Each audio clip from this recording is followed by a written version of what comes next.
नमस्कार मंडळी, चला तर आज आपण बनवणार आहोत तेंडुळ्याची भाजी। तर खोबरं आणि शेंगदाणे तव्यावर चांगले खरपूस भाजून घेत आहे आणि नंतर त्यावर हिरवी मिरची सुद्धा भाजून घ्यायची आहे। खोबरं आणि शेंगदाण्याचा कूट करून घेतलेला आहे आणि हिरवी मिरची लसूण सुद्धा मिक्सरला असे बारीक करून घ्यायचा आहे। 2 मीडियम साईजचे कांदे बारीक चिरून घेतलेले आणि हे तेंडुळे हे स्वच्छ धुवून घेतलेले आहे आणि अशा प्रकारे गोल असे चिरून घ्यायचे आहे, पाहू शकता।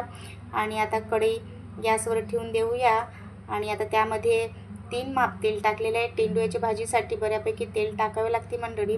आणि तेल गरम झालं की त्यामध्ये मी मोहरी टाकून घेतली, 2 मीडियम साईजचे बारीक चिरलेले कांदे मस्तपैकी होऊ द्यायचे आहे आणि ही लसूण आणि हिरव्या मिरचीची पेस्ट मस्तपैकी परतून घेत आहे आणि छान भाजून घ्यायचं तेलामध्ये, पाहू शकता। खूप छान असं लसूण पेस्ट आणि तळल्या गेलेल्या 1 चम्मच मीठ टाकलेलं आहे, अर्धा चम्मच हळद पावडर टाकून घ्यायची आहे आणि पुन्हा छानपैकी परतून घ्यायचं आहे। मिठाने सुद्धा पटकन कांदा शिजून येतो आणि हे कट केलेले आपले तेंडुळे या हळद आणि मिठाच्या फोडणीमध्ये टाकून घ्यायचं आहे आणि मस्तपैकी त्याला एक वाफ येऊ द्यायची। 5 मिनिट मंद आचेवर आपल्याला हे तेंडुळे शिजून घ्यायचे आहे आणि 1 टोमॅटो कट केलेला वरून असा टाकून घ्यायचा आहे, फोडणीमध्ये नाही टाकलेला आहे, वरूनच टाकायचा।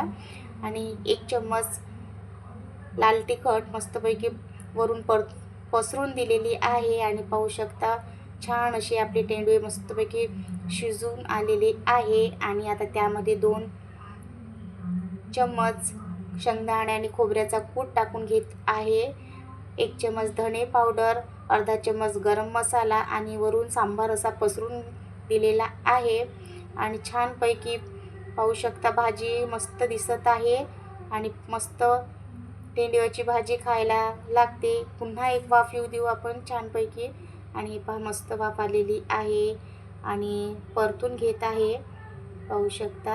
पाहता क्षणी छान अशी भाजी दिसत आहे, खाऊशाच वाटत आहे मंडळी। तर अशा प्रकारे तेंडुळ्याची भाजी करा। जर तुम्हाला आवडत नसेल तर अशा प्रकारे जर तुम्ही भाजी करून पाहिली तर पुन्हा पुन्हा ही भाजी कराल आणि पहा किती मस्त भाजी बनलेली आहे, माझ्या मुलांना खूपच आवडलेली आहे।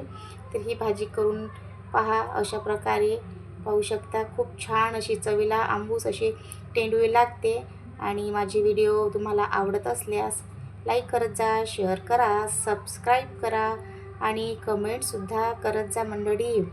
पहा किती छान अशी भाजी बनलेली। धन्यवाद।